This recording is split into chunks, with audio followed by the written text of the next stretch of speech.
Саламатсыңарбы, урматтуу Казан форумдун көрөрмандары.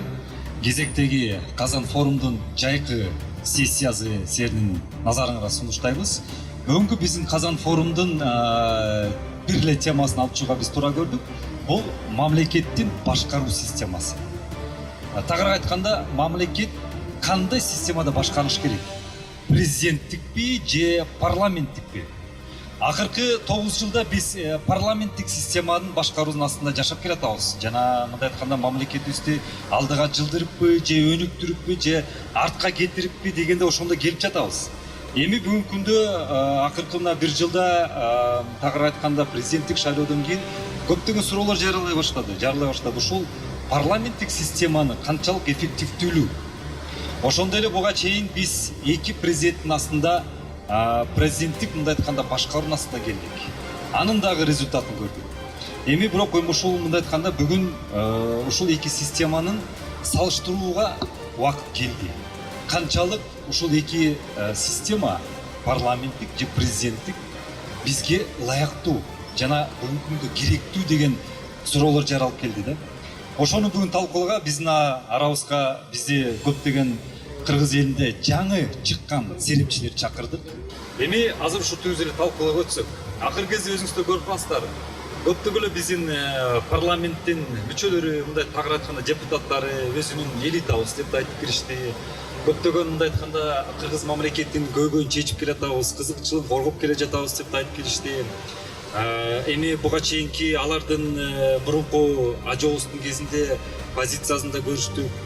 Азыркы учурдагы ажообуздун кезинде позициясын да көрүп жатабыз. Ошо менен көптөгөн элдерибиз, ошондой эле саясатчыларыбыз бир суроо берип жатат.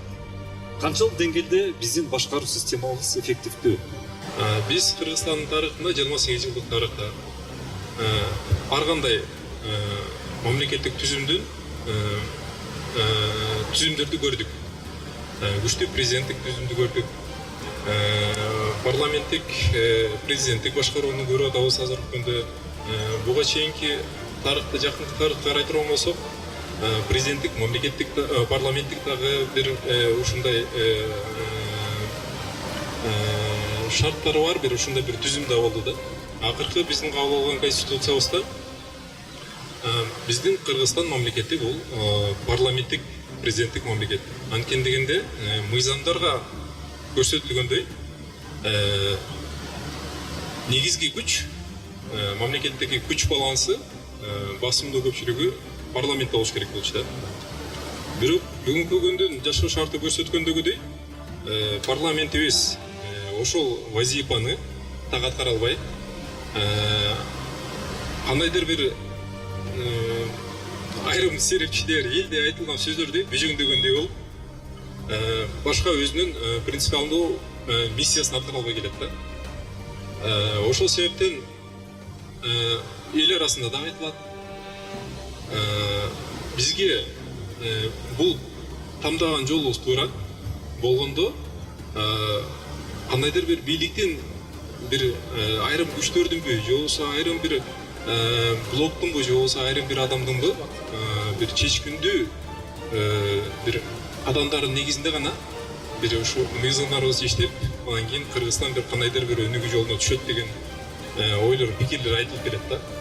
Ошол себептен мен дагы айтат элем, чындыгында биздин башкаруу түзүмүбүз мамлекетте бир күчтүү, принципиалдуу, өзүнүн мамлекетин сүйгөн, өзүнүн мамлекетине күйгөн бир адам башкарыш керек. Тимур мырза, чоң рахмат. Сиздин оюңузду, ой пикириңизди абдан жакшы айттыңыз. Сиздин бир сөзүңүзгө кошулам. Кандай гана система болбосун, күчтүү башкаруу системасын тандашыбыз керек да. Балким ал парламенттик, балким президенттик, балким такыр башка бир системасы да. Эми ушул сиздин сөзүңүздөн нары мен бир кийинки серепчиге сөз берейин дейм да ушул. Мухаммед мырза, аймактык элдин көз карашы менен караганда алардын ой пикири кандай? Бизге күчтүү президенттик жол керекпи же күчтүү азыркы учурда парламенттик башкаруу системасы керекпи? Мен өзүм жеке оюм, бул биздин кыргыз мамлекетибиз өзүбүз мындай чакан халкыбыздын саны дагы өтө көп эмес, башка мамлекеттерге салыштырмалуу, коңшу мамлекеттерди алып келгенде салыштырмалуу дагы. Бир киши башкарса, калган структуралардын бардыгы ошол кишиге баш ийген болсо, ошол киши бир багыт берип турса, парламентти жокко чыгаруу дегенден баш алысмын, парламент дагы керек. Бирок ошо парламент дагы ошо колдоо көрсөтүп жардам болсо ошо кишиге, бир киши дегеним бул негизи эл шайлаган президент болсо. Анан ошол кишинин үстүндө, артында, колунда, жанында чоң жоопкерчилик болсо. Жоопкерчилик. Ошол алып келген программасы менен ушул Кыргызстан, кыргыз эли жакын арада деп туруп президент болуп атканда программасын ишке ашырып туруп, эртеси күнү ошол программасы ишке ашып, элдин жашоо турмушу жеңилдеп, бир жакшы нукка натыйжасы чыкса, эгерде болбой калса, ал киши өзү жоопко тартылсабы же кандай десем, жоопкерчилик жок эсе го дейт. Буга чейинки биздин мына качып кеткен президенттерибиздин бирөөсү жоопко тартылдыбы? Мынакей сиздерге тартуу аракети көрсөтүлүп жатат. Тартуу аракеттери көрсөтүлүп жатат. Жана сиздер өзүңүздөр айткандай 28 жылдан бери бир жолду тандабай атат дегендей, мына канча жылдан бери ошол аракет менен жыйынтык жок. Канча деген өкмөт баш чалмашабы. Президенттин саясаты бияктан жогоруда айтылып кеткендей, ар бир программаны ишке ашырып, программаны ишке ашыргандан кийин ошонун долбоордун баарын аягына чыгып, мамлекетибизге, карапайым элибизге, карапайым эл азыр чынын айтканда ар бир киши, ар бир инсан өзүбүздүн оокатыбызды өзүбүз кылып келатабыз. Муну калп эмес, например. Аны мойнубузга алышыбыз керек. Эми мен айтып кетер нерсем, баягы иштеп аткан кызматта болобу, кандай болобу, президентский правление, парламентский правление. Албетте президенттин позициясы болуш керек. Президент баарыбызга милдеттүү, баарыбызга жооп берет. Эми албетте биз президентке ишенип атабыз. Парламентский правление болуш керек. Ошонун баары ынтымакта болуп эметсе, мындай да орусча айтканда блок болуш керек да, блок. Блок жокто эч тыянак жок. Блок болмойн, ынтымак болбойт. Сиз айтып калдыңыз, Мақсат мырза, Бишкек шаарынын тургундары акыркы жылдары өтө саясатташтырылып калды. Буга эмне күнөөлүү, ким күнөөлүү? Биздин өзүбүздүн саясий акыбал күнөөлүү. Биздин саясатчылар ошого түрткү болуп атат. Шаардык тургундарга, шаарда болуп аткан, шаарда жүргүзүлүп жаткан бизнеске эмне керек? Бизнеске туруктуулук керек. Шаардык тургундарга жашоо шарты, шаардын көчөлөрү, тазалык, жашылдандыруу суроолору тийиштүү деңгээлде чечилип, шаардын конокторуна жакшы бир шарттар түзүлсө эле, шаарды өсүп өнүгөт. Менин оюмча, бул Бишкек шаарынын бийлиги чоң өзүнчө бөлүнбөй, мамлекеттик башкаруу системасынын ичинде программаларга жооп бере турган саясат жүргүзүш керек да. Менде бир суроо, Адилет мырза, ошол чакан Бишкек шаарыбызда мен 1 миллионго тегерегинде эле эл жашайт да. Ошол Бишкек шаар кеңеши керекпи? Бишкек шаарынын кеңешинде жалаң эле бизнестин өкүлдөрү өз кызыкчылыктарын көздөгөн бир өзүнүн кыска мөөнөттүк кызыкчылыгын көздөгөн гана адамдар отурат деп мен ойлойм. Алар өз иштерин алдыга жүргүзүп, бизнестерин калкалаган гана иш аракеттер жүргүзүлүп жатканын баарыбыз көрүп турабыз. Албетте, урматтуу көрөрмандар, баарыбыз билебиз, легендарный парламентти, бул Кыргыз мамлекетинин түптөп кеткен, күчтүү бир фундаментин куруп кеткен, мындай айтканда тарыхта балким жалгыз эле бир парламент болуп кетти. Эми ушул жерден азыркы бүгүнкү парламент менен салыштырмалуу биздин арабызда бир жакшы бир серепчиз чакырдык. Дамир мырза, кечээ сиздин Facebook баракчаларында, социалдык түйүндөрдө сиздин кайрылууңузду көрдүк. Ал кайрылуу өтө көп, өтө көп кыргыз элинин мындай айтканда инсандары менен колдоого алынып кетти. Мен билбейм эмнегедир, кандай ал үчүн причиналарын билбейм. Бирок баары тең сиздин сөзүңүздү көпчүлүгү туура көрүштү дагы, өтө көп мындай айтканда колдоо алып кетишти. Анан сиз ал жерде жогоруда Тимур мырза айткандай, балким мурунку парламент менен сиз салыштырып кеттиңиз да. Азыркы парламенттин деңгээли өтө эле канааттандыргыл эмес деген мындай айтканда нукта айтып кеттиңиз. Эми сиз кандай деп ойлойсуз? Азыркы парламентибиз ошол легендарлуу парламент менен салыштырганда кандай деңгээлде жана канчалык мамлекетке пайдалуу? Эми биздин Кыргызстан 28 жылда 19 жылы президенттик болуп, акыркы 9 жыл аралаш болуп келет. Мында эми чындап айтканда азыр издештин мен ойлойм кажети кереги жок болуш керек. Анткени ушунун баардыгына демеде күнөөлүү биз эл өзүбүз. Анткени биздин тандообуз. Биз президентти шайлайбызбы, же парламентти шайлайбызбы, же партиялык системаны шайлайбызбы, баары бир эле биздин өзүбүздүн баягы карыбызга сиңип трайбалисттик ой жүгүртүүбүз менен шайлап алып, мына кайра эле өзүбүз ойлонуп калган өзүбүз жанагы эле көчөктөн сөздөп чыгып жатпайбы, чындагандачы. Азыркы парламент менен эң биринчи парламент менен акыркы парламентти суроо бердиңер. Мен ошого бир жана Задорнов Эшогор Россиянын коду жол уюп калдым да анын сөзүн. Бизнесмен бул эч качан патриот боло албайт деген ойду айтканда, анткени ал кандайдыр бир себептер болгондо өзүнүн кызыкчылыгын өзүнүн бизнесине тартып келет. Кандай гана ал күчтүү болбосун, кандай болбосун, бизнесменди кысып коюш, бизнесменди сындырып коюш бул өтө оңой нерсе. Ошондуктан биздин акыркы парламентте өтө көп бизнесмендер келип атпайбы. Анан акыркы парламент мына ушунчалык ушул биринчи күндөн баштап келгенден бери ушунчалык принципи жок. Эч кандай туруксуздук, хаос жүрүп атат да чындагандачы. Ошон үчүн азыр эл парламент менен бирге өкмөт дагы, президент дагы критикага алып калып атат. Анткени бул баардыгы Кайманаттарга болуп атат. Анткени тандоо дегенде биз кандай тандасак, парламент ошондой эле тандап атпайбы. Өкмөттү шайлайбы, же болбосо кандайдыр бир законопроекттер, мөңгү боюнча, 5-чи чакыруудагы конституцияны өзгөртүү боюнча дагы көп нерселер. Автор кандай алып келсе, критика айтылып келип туруп эле, бирок кандай алып келсе ошол бойдон кабыл алынып атпайбы. Менин оюм учурунда мурдагы парламенттерде кандайдыр бир законопроект болобу, кандай бир кандидат болобу артка кайтып кетчү. Мында акыркы 6-чы парламентте бир жолу бир нерсе артка кайрылган жок. Кандай алып келинсе, ошондой өтүп жатат.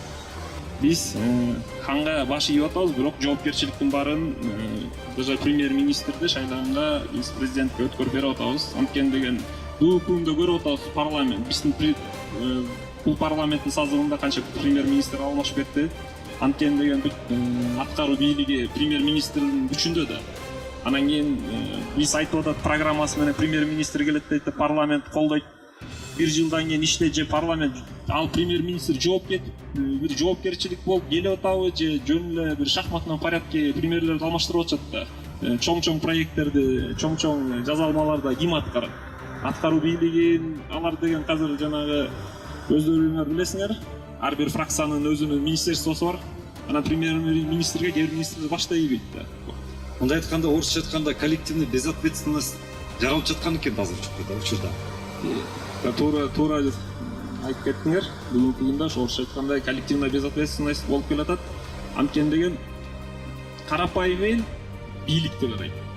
Бийлик парламент айтып аткандай мына коллективная безответственность бул элге да жубат да. Бүгүнкү күндөчү. Анан биз ушунун баарын эске алып, баарын анализ кылып, бүгүнкү күндө күчтүү президентский өлкө, бирок президент жоопкерчиликтүү. Жоопкерчилик президенттин жанагы буга чейин бизге деле айткан да, буга чейинки биздин президенттерибиз эч кандай жоопкерчиликке тартылган жок, качып кетишти деп айтылып атпайбы? Биз деле айтып атабыз, бул жеке адамдык мүнөз. Анткени деген ошол мүнөздү президенттин көйгөйүн, президенттин ишин башкара турган ошо эки палаталуу парламент деп дагы киргизип атабыз да биз. Кеп парламенттикпи же президенттик өлкө же аралаш башкаруу системасы кеп мындай эмес. Кеп негизинен ошол өлкөнү кимдер башкарып атат? Кандай сапаттагы адамдар? Кандай деңгээлдеги адамдар? Кептин баары ушуну болуп атат да. бизде негизден ошо карап көрсөк 28 жылда биз эмнеге жетиштик? Жердин астындагы бүт байлыктарыбызды талкалап бүттүк. Жердин үстүндөгүнүн баарын талкалап бүттүк. Келечектинга бүгүнкү күндө биз эмнени калтырып атабыз? Эртең биздин ошо жаштарыбыз эмне менен сыймыктанса болот? Ошо эгемендүүлүккө жеткенибиз бул биздин сыймыгыбыз, парламенттик башкарууга жеткенибиз бул да биздин сыймыгыбыз. Бирок ошол жаштарга биз бүгүнкү күндө эмнени калтырып атабыз деп биз жаштар ойлонуп атабыз да бүгүнкү күндөчү. Андан тышкары карап көрсөк 28 жылда биз эгемендүү болдук деп айтып атабыз, бирок чын эле эгемендүүлүккө биз жетише алган жокпуз. Саясий аренада бүгүнкү күнгө чейин 28 жылдан бери биздин баягы эле кишилер алмашпай келе жатат. Ошондуктан бизде бүгүнкү күнгө чейин өзгөрүү жок болуп атат. Ал кишилер ошо өзүнүн жеке менчик катары ошо парламентти кармап алып, даже ошо жерде отурган көптөгөн биздин ошо саясатчыларыбыз, депутаттарыбыз өзүнүн негизги функцияларын билишпейт. Депутаттын негизги эмне функциялары бар? 3 негизги функциясы бар. Бул элдин ошо көйгөйүн чечкен, элдин керегине жараган мыйзамдарды иштеп чыгаруу. Ошо мыйзамдардын аткарылышын көзөмөлдөө, анан элге кызмат кылган адамдардан турган бийлик бутактарын бекитүү болуп эсептелет. Бирок алар өздөрүнө керек болгон адамдарды алып келип, өздөрүнө керек болгон мыйзамдарды жазып, анан өздөрүнүн кызыкчылыгы гана иштеп атпайбы? Ошондуктан бүгүнкү күнгө чейин элибиз ошо кыйналып, биз бир мурунку ошо 28 жыл мурун кандай болсок, бүгүнкү күнгө чейин биз ошол абалда эле туруп атабыз. Бизде деген бир прорыв болбойт, прорыв эмес, даже прогресс болбойт. Бизде бир эле ошо линия, бир эле ошо жашоо, эч кандай өзгөрүү жок. Мына 1 миллиондон ашык биздин жарандарыбыз чет өлкөдө жүрүшөт. Айылдарыбыз да ошол эле турмуш. У нас как в подсознании заложено изначально, да, вот если брать по истории, то мы привыкли всегда выбирать себе лидера, предводителя сильного, который отвечает за наше собственное племя. Но поскольку племен у нас было много, и у нас был один аксакал. Неважно, он будет старше, младше, но к его мнению будут прислушиваться, потому что он наш лидер и представляет наши интересы. А в нашем современном мире это подсознание у нас поменялось в том плане, что мы выбираем себе не лидера, а главу, который будет нами управлять. То есть в чем разница между лидером и руководящим лицом, да, главой? Лидера выбирает, и он прислушивается к народу, а главу избирает, и он нами управляет и не прислушивается. Соответственно, вот эти обиды и возникают, что зачем мы избирали, для кого мы избирали, если нас не поддерживают. Ну, хочется сказать, что большая надежда и ставка, ну, лично с моей стороны, да, на тех людей, получается, которые питают надежды. Вот именно их надо привлекать к общей общественной деятельности, к политике, так как они сами не бездействуют. Они создают свои молодежные движения, акции проводят, и при этом они не призывают к себе такого огромного интереса, да, чтобы вот, посмотрите, старшие, что вот мы продвигаемся, делаем. Нет, они делают это тихо. Они делают это для себя, потому что они хотят жить в лучшей стране. И что самое интересное, они не собираются покидать нашу страну. Азыркы талап боюнча айтканда күчтүү президент керекпи же күчтүү парламент керек? Бизге шайланган депутаттар керекпи же кыргыз элинен чыккан бир лидер келип биздин ханыбыз болуп, президент болуп бизди башкарганы керекпи? Оюңуз кандай? Парламенттик бийликте жашап атабыз, бирок Мирбек айтып кеткен президенттик баягы эле президенттик башкаруу системасы жүрүп жатат. Биз президенттик башкарууда жашап атып, ошол учурда айыл өкмөттөрдү шайлоо системасы менен кылабыз деп, айыл өкмөттөр ошол кезде мындайча айтканда бийликтен башкаруучу ошо бийликти тоотуу деген мындай бийликке баш ийүү ишчагын жок кылып алдык да. Анткени ошол кезде шайланган айыл өкмөт бийликти тоотпойт. Мен эл шайлаган, сенин менен ишим жок деп. А бийликке Кудай берди, ал четке кагаттагы өзүң ишиң өзүң кыла бер деп, ошол ойдон айыл өкмөт, айыл жери көп каралбай калган учур болгон. урматтуу Казан форум көрөрмандары, бүгүн сиздердин алдыңыздарда биз кыргыз мамлекети кандай системада өнүгө алат? Парламенттин башындабы же күчтүү бир президенттин башындабы деген мындай айтканда теманын үстүндө талкууладык. Албетте бул өтө орчундуу жана мындай айтканда өтө татаал маселе. Бүгүн эле парламент же президенттик системаны тандап туруп ошонун астынан биз өнүгүп кете алабыз деп айта албайбыз. Биз албетте ошону издөөнүн үстүндөбүз. Бирок бир нерсени биз түшүндүк. 28 жылдан бери изденүү бул өтө узак болуп кетти деп айтсак болот. Бүгүнкү күндө биз мындай айтканда бир чечимге келишибиз керек. Парламенттик системанын астында жашайбызбы же президенттик системасында жашайбызбы? Бирок ошону жаңылар, жаңы инсандар, жаңы саясатчылар жана мындай айтканда жаңылыкта келген бир күчтөрдүн астында көтөрүүнү бүгүн күмөн эмес экенин биз толук түшүндүк. Чоң рахмат. Казан форум үстүндө Максат Чаки.